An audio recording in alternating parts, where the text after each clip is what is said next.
সারা বাংলাদেশ শুধু নয়, সারা বিশ্বব্যাপী আজকে মুসলিমদের সংস্কৃতি হারিয়ে যাচ্ছে। মুসলিমরা মনে করে অমুসলিমদের নোংরা কালচার, সংস্কৃতি, সভ্যতা, তাদের চলন ফিরন, পশ্চিমাদের লাইফস্টাইল, এটাকে মানুষ ইসলামের চাইতে অত্যাধুনিক মনে করে, রাসূলের চাইতে উত্তম মনে করে।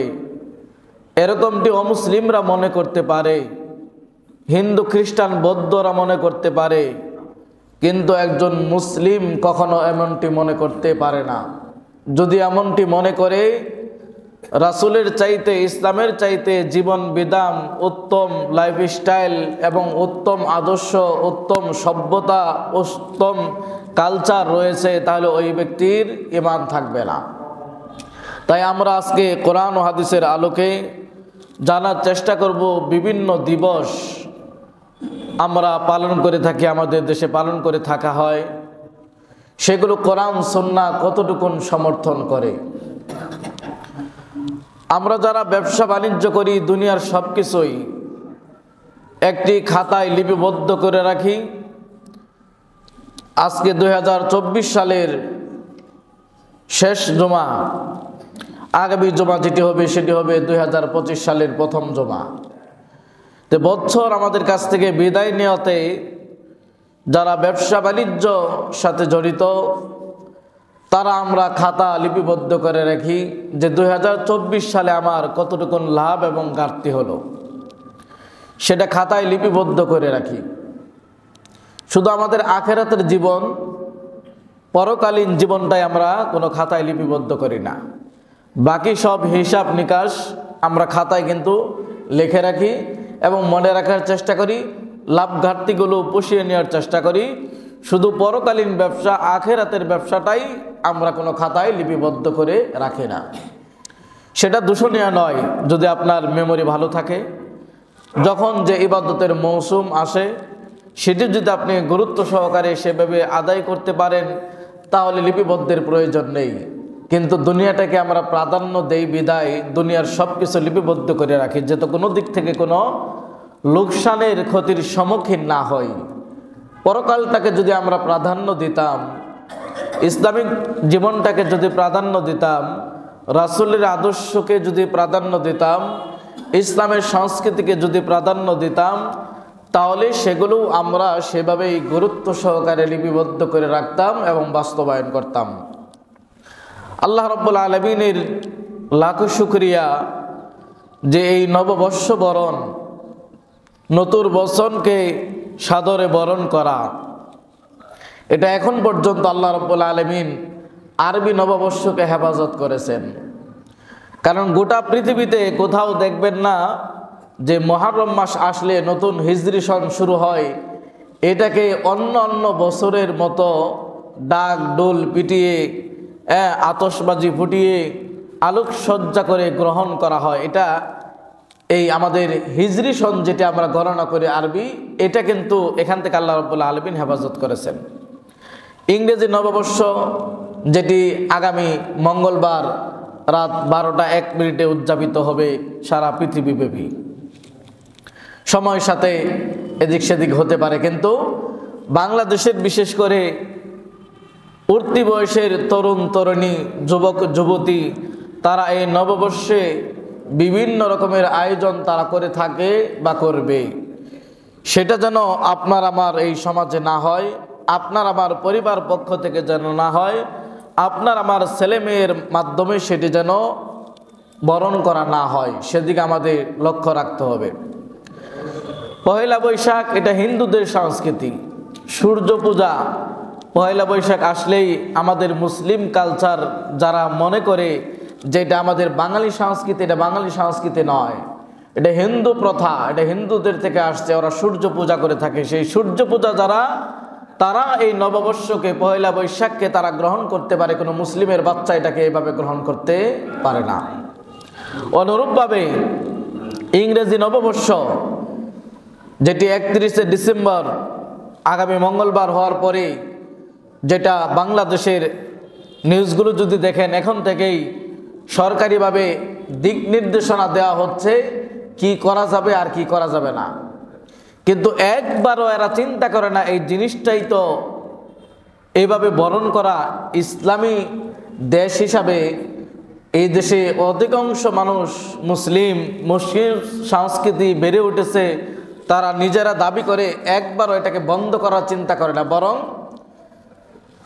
কি করে সেটাকে বরণ করা যায় কিছু দিক নির্দেশনা দিয়েই তারা ক্ষান্ত থাকে। কিন্তু আমাদের এইভাবে বোঝা উচিত ছিল এটি ইসলামী সংস্কৃতি নয়। কোনো বর্ষবরণ কোনো অনুষ্ঠান করে এভাবে বর্ষবরণ করা ইসলাম এটাকে কখনোই সাপোর্ট করে না। কিন্তু আমাদের দুর্ভাগ্য, আমাদের দেশের যারা কর্তৃত্ব, যারা নেতৃত্ব দিয়ে থাকেন, যারা দেশ পরিচালনা করেন, তাদেরকে আল্লাহ রাব্বুল আলামিন শুভ বুদ্ধি দেখ এবং তাদেরকে কোরআন এবং সুন্নাহর সঠিক বুঝ, রাসূল যেভাবে রাষ্ট্র দেশ পরিচালনা করেছেন সেভাবে যেন পরিচালনা করতে পারে আল্লাহ রাব্বুল আলামিন সেই তৌফিক দান করুন, আমিন। আল্লাহ সুবহানাহু ওয়া তাআলা সূরা হাশরের 7 নম্বর আয়াতে মানব জাতির জন্য সংস্কৃতি কেমন হবে, মুসলিমদের সংস্কৃতি কেমন হবে, তাদের আচরণ কেমন হবে, তাদের সভ্যতা কেমন হবে, তাদের পোশাক কেমন হবে, তাদের লাইফস্টাইল কেমন হবে, তাদের জীবনযাত্রা কেমন হবে, তাদের মান কেমন হবে, সেই বিষয়ে আল্লাহ সুবহানাহু ওয়া তাআলা ইসলামকে পরিপূর্ণতা দিয়ে আল-ইয়াউমা আকমালতু লাকুম দীনাকুম এইভাবে আল্লাহ রাব্বুল আলামিন আয়াত নাজিল করে মানুষের জীবন বিধানকে পরিপূর্ণতা দিয়েছেন। এই ১৫০০ বছর পরে এসে আপনার আমার বলার সুযোগ নেই যে ইসলাম আমার জীবনকে পরিপূর্ণতা দেয়নি, আমার জীবনের বিনোদনের যে জায়গা সেই জায়গা ইসলাম হস্তক্ষেপ করেছে, এটা বলার কোনো সুযোগ নেই। কারণ ইসলাম দিনকে পরিপূর্ণ করে দিয়েছেন। এবং আল্লাহ সুবহানাহু ওয়া তাআলা বলেন, ওয়ামা আতাকুমুর রাসূলু ফাখুযু, তোমাদের রাসূল যা নিয়ে এসেছে সেগুলোকে তোমরা গ্রহণ করো। ওয়ামা নাহাকুম আনহু ফান্তাহু, যেগুলো তোমাদেরকে নিষেধ করেছেন সেগুলো থেকে তোমরা বিরত থাকো। আপনার আমার বিবেকের কাছে প্রশ্ন, যারা আয়োজক তাদের কাছে প্রশ্ন, যারা এই 31st নাইট যারা গ্রহণ করে, যারা নববর্ষ গ্রহণ করে, যারা বিভিন্ন সংস্কৃতি এই দিবস গ্রহণ করে, তাদের কাছে প্রশ্ন, আপনার আমার নবী এই দিবসগুলোকে নিয়ে এসেছেন? যে কথা আল্লাহ রাব্বুল আলামিন বলছেন তোমাদের রাসূল যা নিয়ে আসছে সেগুলো তোমরা গ্রহণ করো, কিন্তু কোরআন সুন্নাতে খুঁজে কোথাও এর অস্তিত্ব পাবেন না যে নববর্ষ বরণ, পহেলা বৈশাখ বরণ এবং ইত্যাদি ইত্যাদি অনুষ্ঠান দিবসকে কেন্দ্র করে ইসলামের কোনো ধরনের বৈধতা এবং ইসলাম এটাকে উদ্বুদ্ধ করেছে এবং পালনের জন্য দিক নির্দেশনা দিয়েছে একটি আয়াত একটি হাদিসে কোথাও খুঁজে পাওয়া যায় না। তাহলে আপনি আমি কেন আমল করি? তাহলে আপনার আমার সমাজে কেন করা হয়? তাহলে আপনার আমার ছেলেমেয়েরা কেন তারা এটা বরণ করবে? তাহলে নিশ্চয়ই আমরা রাসূল যা নিয়ে আসছে সেটাকে যথাযথভাবে গ্রহণ করতে পারি নাই। শুধু তাই নয়, আল্লাহ সুবহানাহু ওয়া তাআলা সূরা মাইদার 50 নম্বর আয়াতে বলেন, আফা হুকমাল জাহিলিয়াতি ইয়াবগুন ওয়া মান আহসানু মিনাল্লাহি হুকমান লিকওমি ইউকিনুন, যে তারা কি আবার সেই জাহিলি যুগের রীতিনীতি, জাহিলি যুগের সভ্যতা, জাহিলি যুগের কালচার, জাহিলি যুগের সংস্কৃতি তারা কি আবার এটা চালু করতে চায়? ওয়া মান আহসানু মিনাল্লাহি হুকমা, এই যে রীতিনীতি, কালচার এবং বিচার কার্য, ফয়সালা, জীবন বিধান সব কিছুই আল্লাহ রাব্বুল আলামিনের চাইতে উত্তম আর কে এই বিধান দিতে পারে? উত্তম সভ্যতা ইসলাম ছাড়া কে দিতে পারে? উত্তম মানুষের জীবন যাত্রা, উত্তম মানুষের সামাজিক জীবন, ব্যক্তি জীবন, পারিবারিক জীবন, রাষ্ট্রীয় জীবন, ধর্মীয় জীবন, তার সকল কিছু এর চাইতে উত্তম বিধান আর কে দিতে পারে? যারা আল্লাহ রাব্বুল আলামিনের প্রতি বিশ্বাস করে, এরা কি এমনটা ধারণা করে যে তারা কি আবার সেই জাহেলিয়াত, যে জাহেলিয়াত হাজার বছরের প্রতিষ্ঠিত জাহেলিয়াত রাসূল সাল্লাল্লাহু আলাইহি ওয়াসাল্লাম কবর দিয়েছেন, মথিত করেছেন, দলিত করেছেন, পায়ের নিচে ফেলে দিয়েছেন, ইসলামকে গোটা বিশ্বব্যাপী একটি বিজয়ী ধর্ম হিসাবে পরিচয় করিয়েছেন এবং মানব জাতির কল্যাণের জন্য একমাত্র যে ইসলাম সেটি আল্লাহ রাব্বুল আলামিন বলেছেন এবং রাসূল সাল্লাল্লাহু আলাইহি ওয়াসাল্লাম তার আদর্শ দিয়ে বাস্তবায়ন করেছেন। তাই আল্লাহ সুবহানাহু কোরআনের 85 নম্বর আয়াতে বলছেন ওমাইয়াবতাগি গায়রাল ইসলামি দীনা, যে ব্যক্তি ইসলামকে বাদ দিয়ে অন্য কোনো ধর্মের মাধ্যমে, অন্য কোনো সভ্যতার মাধ্যমে, অন্য কোনো কালচারের মাধ্যমে, অন্য কোনো সংস্কৃতির মাধ্যমে, অন্য মানুষের তৈরিকৃত কোনো কিছু বিধানের মাধ্যমে আল্লাহ রাব্বুল আলামিনকে পেতে চায়, আল্লাহ রাব্বুল আলামিন ঘোষণা করলেন ফালাই ইউকবালা মিন, ওই ব্যক্তির কাছ থেকে ওই সভ্যতা, ওই কালচার, ওই রীতি নীতি, ওই আদর্শ, ওই সংস্কৃতি, ওই জীবন বিধান কশিন কালেও সেটা গ্রহণ করা হবে না। ফলে কি হবে? ওয়াহুয়া ফিল আখিরাতি মিনাল খাসিরিন, সে ব্যক্তি ক্ষতিগ্রস্তদের অন্তর্ভুক্ত হবে। তাহলে ইসলামী সংস্কৃতি যারা মেনে নেবে না, ইসলামী ধারায় যারা তাদের জীবনযাত্রাকে পরিচালিত করবে না, ইসলামকে যারা মনে করবে এটা এই যুগে, অত্যাধুনিক যুগে এসে, উন্নতির যুগে এসে, বিজ্ঞানের যুগে এসে, উন্নত চিকিৎসার যুগে এসে ইসলাম অচল, এটি দিয়ে আমাদের জীবনযাত্রা চলতে পারে না, এমনটি যারা ধারণা করে, যারা মনে করে যে পশ্চিমা সংস্কৃতি উত্তম সংস্কৃতি এবং ইন্ডিয়ার লাইফস্টাইল উত্তম, এবং হলিউড, বলিউড এবং নায়ক এবং গায়ক এবং ক্রিকেটার এবং ফুটবলার এদের জীবনযাত্রায় উন্নত, এদের স্টাইল, এদের চলন ফিরন, এদের চুল কাটা, এদের কাটিং, এদের পোশাক পরিধি, এদের সব কিছু, খাবারের স্টাইল সব কিছু অনেক সুন্দর, এমনটি যদি কেউ মনে করে তাহলে ওই ব্যক্তি ক্ষতিগ্রস্তদের অন্তর্ভুক্ত হবে, ওই ব্যক্তি জান্নাতে যাওয়ার সুযোগ নেই। তাহলে সংস্কৃতি বিষয়টা আমাদের অত্যন্ত গুরুত্ব দিয়ে দেখতে হবে। অনুরূপভাবে কেউ যদি দুনিয়ার শ্রেষ্ঠত্ব পেতে চায়, দুনিয়ার উত্তম সংস্কৃতি পেতে চায়, উত্তম জীবন আদর্শ পেতে চায়, উত্তম পরিবার পেতে চায়, উত্তম স্বামী পেতে চায়, উত্তম আদর্শ রাষ্ট্রনায়ক পেতে চায়, উত্তম নেতা পেতে চায়, উত্তম কমান্ডার পেতে চায়, উত্তম মানুষ পেতে চায়, উত্তম মানুষের কল্যাণ বয়ে এনে দিতে পারে, মানুষের কল্যাণের জন্য একমাত্র শুধুমাত্র কাজ করেছেন এমন ব্যক্তিকে কেউ যদি খুঁজে পেতে চায়, তিনি একমাত্র শুধুমাত্র মুহাম্মদুর রাসূলুল্লাহ সাল্লাল্লাহু আলাইহি ওয়াসাল্লাম, যা আল্লাহ রাব্বুল আলামিন প্রায় 1500 বছর পূর্বেই ঘোষণা দিয়েছেন, লাকাদ কানা লাকুম ফি রাসূলিল্লাহি উসওয়াতুন হাসানা, তোমাদের রাসূলের ভিতরেই রয়েছে তোমাদের জন্য উত্তম আদর্শ, উত্তম নমুনা। তোমার চুলের কাটিং কেমন হবে সেটাও রাসূলের ভিতরে বিদ্যমান, তোমার পোশাক কেমন হবে সেটাও তোমার রাসূলের ভিতরে আদর্শ বিদ্যমান, তোমার খাবার কেমন হবে, ডান হাতে খাবে না বাম হাতে খাবে, কি ধরনের খাবার খাবে, হালাল হারাম এবং কতটুকুন পরিমাণ খাবে, সব আদর্শ দিয়ে তোমার পোশাকটা কেমন হবে, ডান দিক থেকে পরবে, খোলার সময় কোন দিক থেকে খুলবে, এমনকি মাথার চুলটা কোন দিক থেকে তুমি সেগুলো আশ্রাবে, এবং তোমার পোশাকটা কোন দিক থেকে পরবে, এবং কবরে লাশ কোন দিকে নামাবে, কীভাবে নামাবে, মানুষের জীবনযাত্রার যা যা প্রয়োজন সকল কিছু উত্তম আদর্শ দিয়ে, নমুনা দিয়ে, আইডল দিয়ে, আইকন দিয়ে, সকল সুস্থির সৌন্দর্য দিয়ে, সকলের সৌন্দর্য দিয়ে, সব কিছুর ঊর্ধ্বে মুহাম্মদুর রাসূলুল্লাহ সাল্লাল্লাহু আলাইহি ওয়াসাল্লামকে আমাদের আদর্শের জন্য রেখে দিয়েছেন। সেই আদর্শ হিসাবে যদি আমরা মুহাম্মদুর রাসূলুল্লাহ সাল্লাল্লাহু আলাইহি ওয়াসাল্লামকে গ্রহণ করতে পারি, তাহলে বিজাতীয় সংস্কৃতি, অপসংস্কৃতি আমাদের কাছে টিকে থাকতে পারবে না। কারণ ইসলাম পূর্ণতা দিয়েছে, আপনার বিনোদনের প্রয়োজন, সে বিনোদন ইসলাম দিয়েছে, লিমিটের ভিতরে থাকতে পারবেন। আপনি চাইলেই, আপনি ইসলাম গ্রহণ করেছেন, আপনি আত্মসমর্পণ করেছেন, আপনি চাইলেই আপনার মতো করে জীবনের সবকিছু করতে পারবেন না। যদি এমনটি হয় তাহলে তো সৃষ্টিকর্তার প্রয়োজন ছিল না। সৃষ্টিকর্তার আইন মেনেই আপনাকে আমাকে চলতে হবে। সৃষ্টিকর্তাই মানুষ সৃষ্টি করলেন, বিধান দিলে মহাগ্রন্থ আল কোরআন, যাতে করে তার আলোকে আপনার জীবন সুন্দর করতে পারেন। তিনি সৃষ্টি করেছেন, তিনি জানেন আপনাকে আমাকে কোন আলোকে, কোন ক্যাটালগে, কি বিধিবিধান দিয়ে আপনি আমি চললে আপনার জীবন যাত্রা নিরাপদ থাকবে, আপনার জান্নাত নিরাপদ থাকবে, আপনার জাহান্নাম থেকে দূরে থাকবেন, এবং আপনার পরিবার পরিজন, আত্মীয় স্বজন, সামাজিক জীবন সকল কিছু অত্যন্ত সুচারু হবে, সুন্দর হবে। তাহলে আমাদের সংস্কৃতি ধার করার কোনো প্রয়োজন নেই। ইসলামে বিশাল সংস্কৃতি, বিশাল সভ্যতা। ইসলাম যে সভ্যতা দেখিয়েছে, ইসলাম যে মানবতা দেখিয়েছে, ইসলাম যে সংস্কৃতি গোটা বিশ্বের জন্য রেখে গেছে, মুহাম্মদ সাল্লাল্লাহু আলাইহি ওয়াসাল্লাম যে আদর্শ স্থাপন করেছেন, যে নমুনা তিনি স্থাপন করেছেন, পৃথিবীর কোনো মানুষ তার পক্ষে সম্ভব নয়।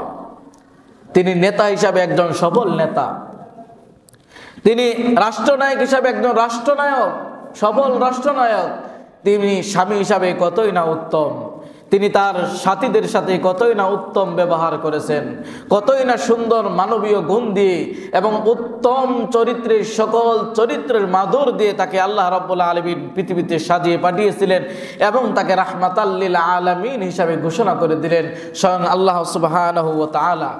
অতএব আমাদের সংস্কৃতি জীবন হতে হবে ইসলামী সংস্কৃতি জীবন। ইসলাম কোরআনে যে সংস্কৃতি দিয়েছে, যে সভ্যতা দিয়েছে, এটা পৃথিবীর আর কোনো গ্রন্থ কোনো দিন দিতে পারবে না, কিয়ামত পর্যন্ত পারবে না। আজকে যারা আমরা মনে করি যে কাফেরদের লাইফস্টাইল, তাদের চলন ফিরন, তাদের জীবনযাত্রা অনেক অনেক উন্নত, তারা মনে হয় অনেক শান্তিতে আছে, কখনোই না। তাদের বাহিরের চাকচিক্য, তাদের জীবনের জীবনযাত্রা, তাদের লাইফস্টাইল দেখে মনে করবেন অনেক সুখ শান্তিতে আছে, কিন্তু যখন তাদের বিষয়ে জানার চেষ্টা করবেন দেখবেন পৃথিবীতে সবচাইতে দুঃখে আছে ওরা। না আছে বাবা মার পরিচয়, না আছে আত্মীয় স্বজনের পরিচয়, নিজে নিজেই যা ইচ্ছা যার তার সাথে যেভাবে ইচ্ছা সেভাবে মিলামেশা করতেছে। কিন্তু ইসলাম একটি সুন্দর বিধান দিয়েছে, বিবাহ বন্ধন। ইসলাম প্রতিবেশীর পাশে দাঁড়ানোর কথা বলেছে। ইসলামী সভ্যতা, একজন অসহায় তার পাশে আপনাকে দাঁড়াতে হবে, ইসলাম এই সভ্যতা এই সংস্কৃতি আপনাকে শিক্ষা দিয়েছে। এরপরেও যারা মনে করবে যে কাফেরদের সংস্কৃতি উত্তম, তাদের অনুগত্য করলে, তাদের সংস্কৃতি মেনে নিলেই হয়তো আমার জীবন অনেক সুন্দর হবে। আল্লাহ সুবহানাহু ওয়া তাআলা সূরা আল ইমরানের 149 নম্বর আয়াতে বলছেন, ইয়া আইয়ুহাল্লাযীনা আমানু, হে ঈমানদারগণ, ইন তুতিউল্লাযীনা কাফারু, যদি তোমরা কাফেরদের অনুসরণ করো, তাদের অনুকরণ করো, তাদের সভ্যতা যদি মেনে নেও, তাদের সংস্কৃতি যদি মেনে নেও, তাদের কালচার যদি গলায় ঝুলিয়ে নেও, তাদের লাইফস্টাইল যদি তোমরা গ্রহণ করো, ছেলে এবং মেয়ে পোশাকে আশাকে, চলায় ফেরায়, কথায় বার্তায়, যে কোনো দিক থেকে তাদেরকে যদি তোমরা অনুসরণ করো, তাহলে রুদ্দুকুম আলা আকাবিকুম, তাহলে তারা তোমাদের পিছনের দিকে ফিরিয়ে নেবে, তোমাদের উল্টা পথে তারা পরিচালনা করবে। ফাতানকালিবু খাসিরিন, এরপরে তোমরা কাদের অন্তর্ভুক্ত হবে? ক্ষতিগ্রস্তদের অন্তর্ভুক্ত হবে। তাহলে বোঝা যাচ্ছে যে অমুসলিমদের সংস্কৃতি, অপসংস্কৃতি এবং বিভিন্ন ধরনের সংস্কৃতি আমরা যেগুলো পালন করি দিবস হিসাবে, এটা কখনো আমাদের কল্যাণ বয়ে এনে দিতে পারবে না। কারণ এটি মুসলিম সংস্কৃতি নয়, এটা পশ্চিমাদের সংস্কৃতি, এটা ইহুদি খ্রিস্টানদের সংস্কৃতি, এটা পশ্চিমাদের সংস্কৃতি। এবং যে সংস্কৃতি শুধু পরিবারকে ভাঙতে জানে, যে সংস্কৃতি নিজেরা মানুষ হত্যা করতে জানে, কিন্তু নিজের বেলায় মানবতা অধিকার নিয়ে তারা কথা বলে, কিন্তু গোটা বিশ্বব্যাপী মুসলিমকে হত্যা করা হলে তখন আর মানবতার কথা তাদের মুখে থাকে না। এরা এই সভ্য জাতি, এরা মনে করে যে পৃথিবীতে এরা শান্তি বয়ে আনছে, না, বরং পৃথিবীতে বিপর্যয়কারী হচ্ছে এই ইহুদি খ্রিস্টান নাসারা, এরাই এই বিধর্মী কাফেররা, এরাই যত বিনষ্টের কারণ, শান্তি বিনষ্টের অন্যতম কারণ হচ্ছে এরা। আর এক এক সময় এক এক সংস্কৃতি এরা প্রকাশ করে মুসলিম সাম্রাজ্যে, মুসলিম সমাজে, মুসলিম তরুণ তরুণীদের ভিতরে, যুবক যুবতীদের ভিতরে এমনভাবে এগুলো তারা ছয় লাভ করায়, যাতে করে মুসলিম সমাজের ছেলেমেয়েরা, যুবক যুবতীরা এবং আগামী ভবিষ্যৎ প্রজন্ম ইসলামের সৈন্য যারা হবে, ইসলামের পক্ষে যারা দাঁড়াবে, ইসলামের পক্ষে যারা কথা বলবে, রাসূলের আদর্শ যারা বাস্তবায়ন করবে, রাসূলের আদর্শ ভিত্তিক যারা জীবন গড়ার চেষ্টা করবে, এদের ভিতরে এমন ফিতনা, তারা এমন সংস্কৃতি অনুপ্রবেশ করায় যাতে করে তার অস্তিত্বকে বিলীন করে দিতে পারে। কিন্তু আমরা সেগুলো সজাগ থাকি না। আমরা মনে করি পোশাক পরলে এর কি হবে, পশ্চিমার পরে আমরা পড়লে কি হবে, হিন্দুদের কালচার আমরা মানলে কি হবে, আপনারা মানলে কি হবে, ওয়া ফিল আখিরাতি মিনাল খাসিরিন, সেদিন কিয়ামতের দিন ক্ষতিগ্রস্তদের অন্তর্ভুক্ত হবেন, জাহান্নামীদের অন্তর্ভুক্ত হবেন। এবার বুঝতে পারেন যে ক্ষতি কি হবে। অসংখ্য হাদিস থেকে প্রমাণিত হয় যে এই সংস্কৃতিগুলো মুসলিম জীবনে ক্ষতি শুধু বয়ে আনে। ইবনে আব্বাস থেকে বর্ণিত, তিনি বলেন, আল্লাহ রাসূল সাল্লাল্লাহু আলাইহি ওয়াসাল্লাম বলেছেন, 3 শ্রেণীর মানুষ আল্লাহ রাব্বুল আলামিনের নিকটে অত্যন্ত ঘৃণিত। 3 প্রকারের মানুষ আল্লাহ রাব্বুল আলামিনের নিকটে অতি ঘৃণিত। তার মধ্যে এক প্রকার হচ্ছে যারা হারাম এরিয়ায়, মক্কা এবং মদিনায় যে হারাম এরিয়া রয়েছে এর ভিতরে যারা কোনো অন্যায় অপরাধ করে, এরা হলো আল্লাহ রাব্বুল আলামিনের নিকটে সবচাইতে ঘৃণিত ব্যক্তি। পৃথিবীতে যত মানুষ আছে সবচাইতে ঘৃণিত ব্যক্তি ওই ব্যক্তি যারা হারামে গিয়ে, মক্কা মদিনা যে হারাম এরিয়া রয়েছে এর ভিতরে যদি নিষিদ্ধ শরীয়ত গর্হিত শরীয়ত বিরোধী কোরআন সুন্নাহ বিরোধী এমন কোনো কাজ করে, এরা আল্লাহ রাব্বুল আলামিনের নিকটে সবচাইতে ঘৃণিত। 2 নাম্বার, যারা জাহেলিয়াতের রীতিনীতি ইসলামের ভিতরে আবার চালু করতে চায়, যে জাহেলিয়াত রাসূল সাল্লাল্লাহু আলাইহি সাল্লাম কবর রচনা করেছেন, যে 1000 বছরে প্রতিষ্ঠিত জাহেলিয়াত আল্লাহ রাসূল সাল্লাল্লাহু আলাইহি সাল্লাম দুর্বৃত্ত করে দিয়ে, একত্ববাদ দিয়ে, তাওহীদ দিয়ে এবং তার আদর্শ দিয়ে, কোরআন দিয়ে, তার উত্তম নমুনা দিয়ে গোটা সমাজকে সুন্দর করেছেন, এইটাকে যারা পরিবর্তন করে দিয়েছে এবং তারা এই ইসলামের ভিতরে আবার ওই জাহেলিয়াত খুঁড়ে খুঁড়ে নিয়ে আসতে চায়, ইসলামের ভিতরে আবার সেই জাহেলিয়াতের প্রথা রীতিনীতি আবার চালু করতে চায়, এরা হলো আল্লাহ রাব্বুল আলামিনের নিকটে সবচাইতে ঘৃণিত ব্যক্তি। তাহলে 2 নাম্বার, আল্লাহ রাব্বুল আলামিনের নিকটে সবচাইতে ঘৃণিত ব্যক্তি ওরা যারা আবার জাহেলিয়াতের নিয়ম রীতিনীতি চালু করতে চায়, যারা মনে করে পর্দায় আমরা চলবো না। মা বোনদেরকে বলছি, যারা মনে করেন যে পর্দায় চলবো না, বরং যে সমস্ত পরিবারগুলো পর্দা করে তাদের সাথে আমরা মিশে তাদেরকে পর্দা থেকে বের করে নিয়ে আসব। যে সমস্ত এনজিও, ব্রাক, আশা ইত্যাদি ইত্যাদি আমাদের দেশে নামে বেনামে যে সুদের ব্যাংকগুলো আছে, এরা কোনোদিন স্বামীকে ডাকে না, এরা ডাকে কাকে? আপনার স্ত্রীকে ডাকবে। স্বামীর কোনো অস্তিত্ব নাই, তার এরা হলো সুকৌশলে আপনাকে পর্দা থেকে বাহির করে নিয়ে আসতে চায়। এরাই জাহেলিয়াতের নিয়ম নীতিনীতি আবার চালু করতে চায়। অন্য আয়াতে আল্লাহ রাব্বুল আলামিন সম্ভবত সূরা নূরের 19 নম্বর আয়াতে আল্লাহ রাব্বুল আলামিন বলেন, ইন্নাল্লাযীনা ইউহিব্বুনা আন তাশিয়াল ফাহিশা ফিল্লাযীনা আমানু লাহুম আযাবুন আলীমুন ফিদ দুনিয়া ওয়াল আখিরাহ, যে যারা মুমিনদের ভিতরে অশ্লীলতা, বেহায়াপনা, অসভ্য সংস্কৃতি, কুসংস্কৃতি, অপসংস্কৃতি এবং নোংরা জিনিস যারা প্রচলন ঘটাতে চায়, যারা সেগুলো তাদের ভিতরে বাজারজাত করতে চায়, এদের জন্য আল্লাহ রাব্বুল আলামিন শাস্তি রেখেছেন দুনিয়াতে এবং পরকালে। এই ধরনের অনেক মুসলিম যুবক আছে, এই ধরনের অনেক মুসলিম যুবতী আছে যারা পর্দা করলে অপরকে কটাক্ষ করে যে এই অত্যাধুনিক যুগে এসে পর্দার প্রয়োজন নেই, তোমার সৌন্দর্য, লোভ, লাবণ্য দেশের যুবকরা যদি না দেখে, তুমি যে সুন্দরী এটা যদি মানুষ না দেখে, তাহলে তুমি তো মেয়ে হলে না। তুমি কলেজ ভার্সিটিতে পড়তেছো, এটা রাস্তাঘাটে গেলে 2-1 যুবক যদি তোমার পিছনে না ঘুরে, তাহলে তো তুমি সভ্য জাতিতে রূপান্তরিত হতে পারলে না, তুমি তো একালে নয় সেকালে এখনো রয়ে গেছো। তাহলে এই ধরনের যারা মনে করে যে ইসলামের ভিতরে আবার জাহেলিয়াত চালু করতে চায়, ইসলামের ভিতরে জাহেলিয়াত, সুদ, এটা জাহেলিয়াত যুগে ইসলামের ভিতরে এখনো চলমান, প্রতিটি ঘরে ঘরে চলমান। এই সুদ অনুরূপভাবে ঘুষ, জিনা, ব্যভিচার, মদ, জুয়া ইত্যাদি সবগুলো হচ্ছে জাহেলিয়াতের নিয়ম রীতিনীতি। আর প্রত্যেকটা জাহেলিয়াতের রীতিনীতি আমাদের মুসলিম সমাজের ঘরে ঘরে চালু আছে। এটা বন্ধ করতে গেলে বিরোধিতা হয়, এটা বন্ধ করতে গেলে 144 ধারা জারি করতে হয়, এটা বন্ধ করতে গেলে, এর বিপক্ষে কথা বলতে গেলে ইমামদের চাকরি চলে যায়, এর বিরুদ্ধে কথা বলতে গেলে সমাজে কোণঠাসা হয়ে থাকতে হয়, এগুলোর বিরুদ্ধে কথা বলতে গেলে যে এই ইমাম চলবে না, এই খতিব চলবে না, এই বক্তা চলবে না, স্টেজের ওয়াজের মঞ্চ থেকে তাকে নামিয়ে দেওয়া হয়। কোনগুলো ভালো লাগে? কিস্সা কাহিনী, যত কিস্সা কাহিনী আজগবি যা কোনোদিন শোনা যায় না, এই ধরনের যেগুলো কোরআন সুন্নাতে নেই, এগুলো বললে খতিব সাহেব ভালো, এগুলো বললে হুজুর ভালো, এগুলো বললে বক্তা চমৎকার ওয়াজ করেছে। কিন্তু যখন কোরআন এবং সুন্নাহর নির্যাস, খাঁটি, পিওর, নির্ভেজাল কথাগুলো তুলে ধরার চেষ্টা করে, তখন সামাজিকভাবে এবং রাষ্ট্রীয়ভাবে আইনের বেছে ফেলে তাকে জঙ্গি বানানোর নাটক সাজানো হয়। প্রিয় ভাইয়েরা আমার, আল্লাহ রাসূল সাল্লাল্লাহু আলাইহি সাল্লাম এই কথাই বলেছেন প্রায় 1500 বছর পূর্বে, যারা ইসলামের ভিতরে আবার জাহেলিয়াতের রীতিনীতি চালু করতে চায়, এরা আপনার চোখে পৃথিবীর শ্রেষ্ঠ লোক হতে পারে, কিন্তু আল্লাহর দৃষ্টিতে পৃথিবীতে সবচাইতে নিকৃষ্ট, আল্লাহর কাছে পৃথিবীতে সবচাইতে ঘৃণিত, আল্লাহর কাছে সবচাইতে লাঞ্ছিত, অপমানিত ব্যক্তি হচ্ছে ওই ব্যক্তি যারা ইসলামের ভিতরে আবার জাহেলিয়াত চালু করতে চায়। 3 নাম্বার, যারা অন্যায়ভাবে মানুষকে হত্যা করে, যার কোনো অপরাধ নেই, নিরপরাধ অসহায় মানুষকে দিন দুপুরে হত্যা করা হয়, এরকম অন্যায়ভাবে যদি কাউকে হত্যা করা হয়, এই 3 শ্রেণীর ব্যক্তি আল্লাহ রাব্বুল আলামিনের নিকটে অতি জঘন্য, অতি ঘৃণিত, অতি লাঞ্ছিত এবং সবচাইতে নিকৃষ্ট। 1 নাম্বার যারা হারাম এরিয়াতে অন্যায় কাজ করবে, 2 নাম্বার যারা ইসলামের ভিতরে আবার জাহালাতের রীতিনীতি চালু করবে, 3 নাম্বার অন্যায়ভাবে যারা কাউকে হত্যা করবে, এদেরকে আল্লাহ রাসূল সাল্লাল্লাহু আলাইহি ওয়াসাল্লাম পৃথিবীর সবচাইতে ঘৃণিত এবং আল্লাহ রাব্বুল আলামিনের কাছে সবচাইতে রাগান্বিত, এবং এদের প্রতি আল্লাহ রাব্বুল আলামিন সবচাইতে রাগান্বিত হয়।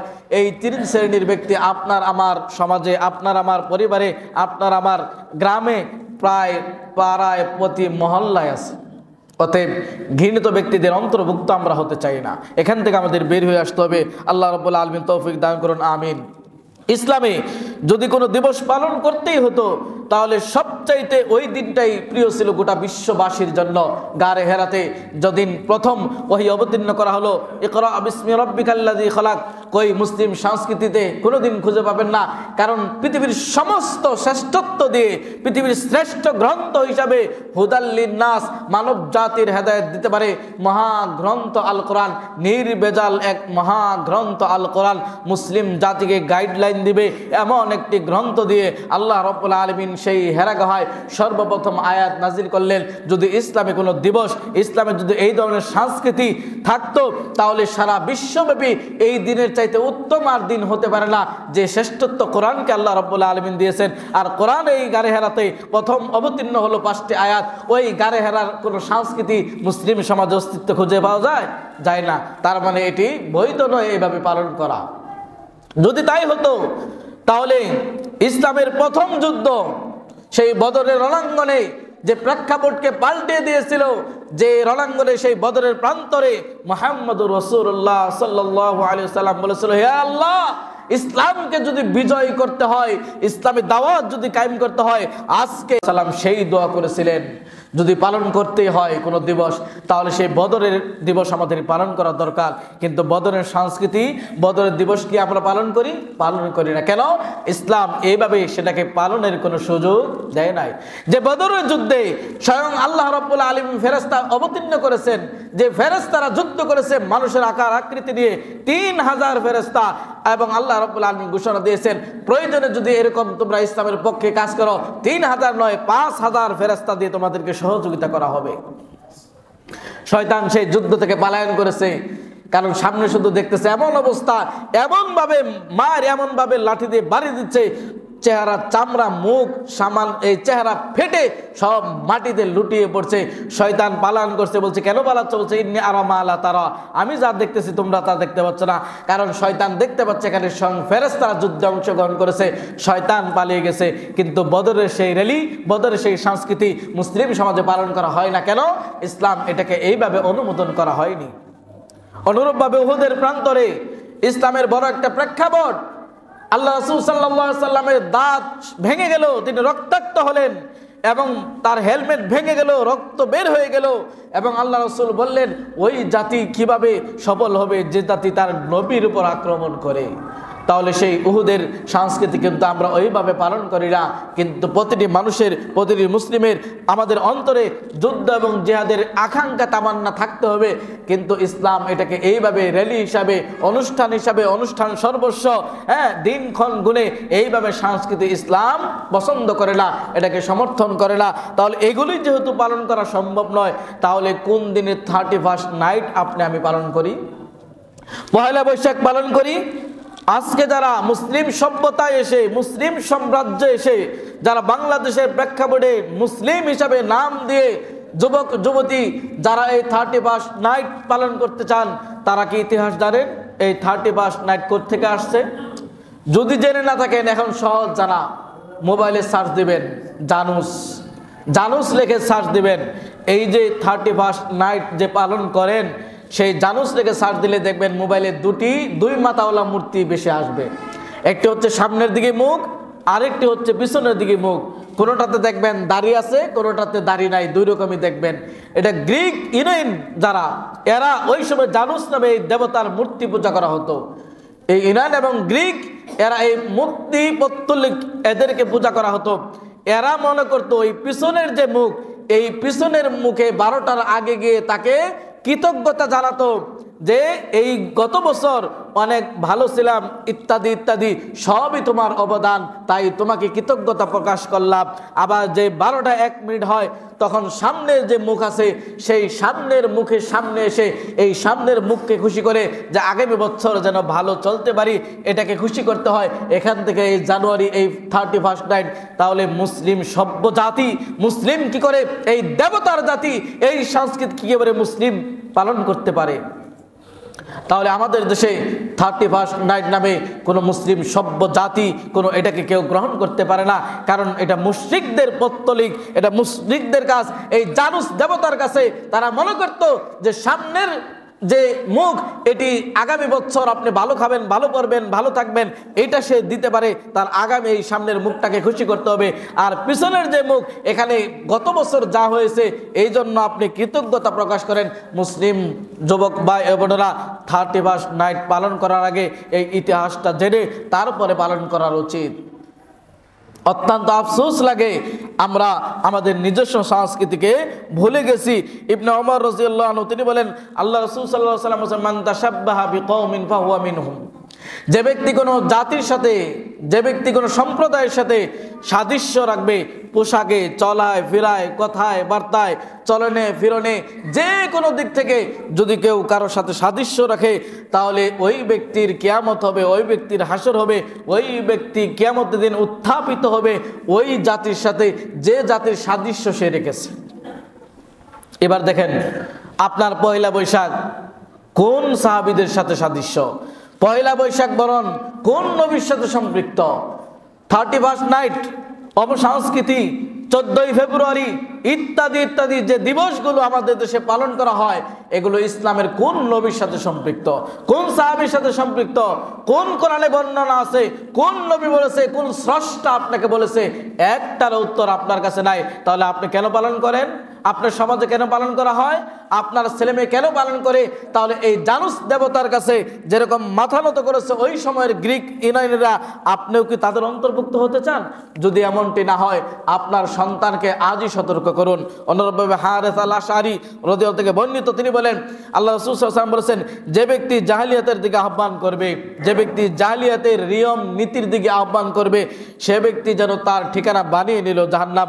ওয়াইন সামা, সে যদি সিয়াম পালন করে, ওয়াসাল্লা, এবং সে যদি সালাত আদায় করে, ওয়াজামা আন্নাহু মুসলিম, এবং সে যদি ধারণা করে আমি মুসলিম, এরপরও জাহান্নামী।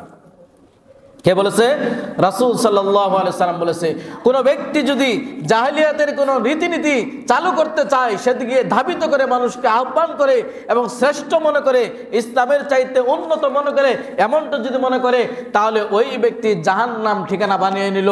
সে যদি সালাত আদায় করে, সে যদি সিয়াম রাখে, সে যদি ধারণা করে সে মুসলিম, রাসূল সাল্লাল্লাহু আলাইহি সাল্লাম বলেছেন সে জাহান্নামে যাবে। তাহলে জালিয়াতের কোনো রীতিনীতি যেন আমাদের ভিতরে না আসে। আল্লাহ রাসূল সাল্লাল্লাহু আলাইহি সাল্লাম 3 ব্যক্তির দিকে সবচাইতে ভয় করেছেন এই উম্মতের ভিতরে। এই উম্মতের ভিতরে 3 শ্রেণীর মানুষ গোমরাহী হবে, এদের দেখে আল্লাহ রাসূল সাল্লাল্লাহু আলাইহি সাল্লাম ভয় করেছেন। তার মধ্যে 1 নম্বর হচ্ছে আইম্মাতুল মুদিল্লিন, পথভ্রষ্ট আলেম, পথভ্রষ্ট নেতা। এখন দেখবেন কোরআন সুন্নাহর একটু সামান্য জ্ঞান নিয়ে অনেক নেতারাও তারাও ইসলামের কথা বলার চেষ্টা করে, অথচ নিজে পথভ্রষ্ট, মানুষকে সহ পথভ্রষ্ট করার চেষ্টা করে।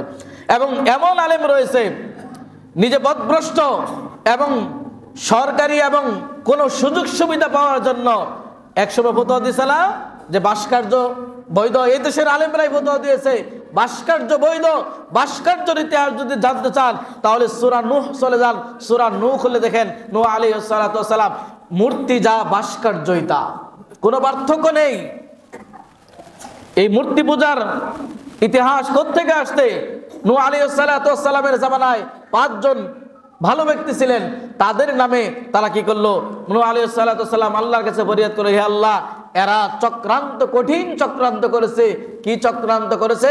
এরা বলছে যে তোমাদের যে ইলাগুলো আছে এদেরকে ছাড়া যাবে না নূহ আলাইহিস সালামের কথায়। তারা কারা? এগুত, এউক, নাসরা, এই 5টি মূর্তি, এদেরকে তোমরা কখনোই ছাড়বে না। তাদের এই ভালো লোক ছিল, সৎ লোক ছিল, কারণ প্রথম যখন আকৃতি বানানো হয় ভালো নিয়তে বানানো হয়, কিন্তু সেটি 50 বছর 20 বছর পরে আর ওই নিয়ত থাকে না, তখন ওইটার কোনো না কোনোভাবে পূজা করা হয়। কোন আকৃতি তৈরি করে দিবেন, আপনি বলবেন আমার উদ্দেশ্য এর ইবাদত করবে, এমনটি না। আপনি বলবেন হ্যাঁ, কিন্তু একদিন, 2 দিন, 1 বছর, 2 বছর মানুষ দেখবে অমুক কেমন ছিল, অমুকের চেহারা দেখতে এমন ছিল, অমুকের পেটটা বড় ছিল, অমুকের মুখের সৌন্দর্য যেমন ছিল। এইভাবে আস্তে আস্তে দেখবেন একদিন সম্মান করতে শুরু করে দেবে, আপনাকে আর কিছু করতে হবে না। আল্লাহ রাসূল সাল্লাল্লাহু আলাইহি সাল্লাম এই ভয় করেছেন। অতএব এই সমাজে যারা ভাস্কর্যের ফতোয়া দেয়, এদের ইতিহাস জানা দরকার, সূরা নূহ পড়া দরকার, আপনাদেরও পড়া দরকার।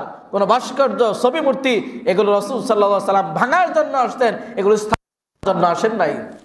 2 নাম্বার যেটি ভয় করতেন তা হচ্ছে এই উম্মত মূর্তি পূজা শুরু করে দিবে, এই উম্মত মূর্তি পূজা শুরু করে দিবে। এবং ইব্রাহিম আলাইহিস সালাম আল্লাহর কাছে দোয়া করেছেন, রব্বি ইন্নাহুন্না আযলাল্না কাসীরাম মিনান নাস, হে আল্লাহ, আমার এই জাতিরা এই মূর্তি পূজার মাধ্যমে সবচাইতে বেশি গুমরাহ হচ্ছে, মূর্তি পূজার কারণে সবচাইতে বেশি পথভ্রষ্ট হচ্ছে। আল্লাহ রাসূল এই আশঙ্কা করেছেন, এই ভয় করেছেন এই উম্মতের। 3 নাম্বার যেটি ভয় করেছেন তা হচ্ছে মুশরিকদের সাথে এই উম্মত মিশে যাবে। মুশরিকরা যা করে আপনি তা করেন, মুশরিকরা সুদের সাথে জড়িত, আপনি সুদের সাথে জড়িত, মুশরিকরা ঘুষের সাথে জড়িত, আপনি ঘুষের সাথে জড়িত, মুশরিকরা দাড়ি চাষার সাথে জড়িত, আপনি দাড়ি চাষার সাথে জড়িত, মুশরিকরা ইহুদি খ্রিস্টানরা টাকনার নিচে কাপড় পরিধান করে, আপনি মুসলিম, আপনিও মুশরিকদের মতো টাকনার নিচে কাপড় পরিধান করেন। মুশরিক রমণী মহিলারা তারা অর্ধ ব্যয়পনা হলে উলঙ্গ হয়ে তারা রাস্তায় বের হয়, আপনার আমার স্ত্রী, আপনার আমার মা বোন, তারাও মুসলিম, তারাও এভাবে বেপরদা হয়ে রাস্তায় বের হয়। মুসলিম সমাজে আল্লাহ রাসূল সাল্লাল্লাহু আলাইহি সাল্লাম এই বইটি করেছেন, মুশরিকরা যা করবে আমার উম্মতের এক শ্রেণীর লোক তাই করার চেষ্টা করবে, এবং মিলিয়ে দেখবেন মুশরিকদের যা করা হয় আপনার আমার ঘরে তাই হচ্ছে। হিন্দুরা পূজা করে দাঁড় করিয়ে, মূর্তি দাঁড় করিয়ে, আর মুসলিম নামদারি সমাজে পূজা করা হয় শুয়ে, এটুকু পার্থক্য, কবর মাজার তৈরি করে দিয়ে। ওরা খারাপ মূর্তির পূজা করে, আর মুসলিম নামদারি এরা শোয়া মূর্তির পূজা করে, এটাই পার্থক্য, আর কোনো পার্থক্য নেই। আর এই মূর্তিরাই সবচাইতে মানুষকে বেশি পথভ্রষ্ট করেছে। অতএব আপনাকে আমাকে উচিত, আপনার আমার উচিত এখান থেকে বেরিয়ে আসতে হবে। কোনো সংস্কৃতি, অপসংস্কৃতি মুসলিমদের কাছ থেকে ধার করে আনতে হবে না। ইসলামের যথেষ্ট সংস্কৃতি রয়েছে, ইসলাম যথেষ্ট সভ্য, ইসলাম মানুষের পূর্ণাঙ্গ জীবন ব্যবস্থা, ইসলাম আপনার বিনোদন দিয়েছে, ইসলাম আপনাকে সভ্য জাতি হিসাবে তৈরি করার জন্য সবচাইতে মানবতার ধর্ম হিসেবে পৃথিবীতে স্থাপন করেছে। আল্লাহ রাসূল সাল্লাল্লাহু আলাইহি সাল্লাম সবচাইতে উত্তম মানুষ এবং সবচাইতে উত্তম আদর্শ মানুষের মাঝে ছেড়ে গিয়েছেন। অতএব 31 নাইট নামে যা হয় একটাও ইসলামের সাথে কোনো মিল নেই। এই 31 নাইট যেন আপনার আমার সমাজে, গ্রামে, মহল্লায় যেন হতে না পারে।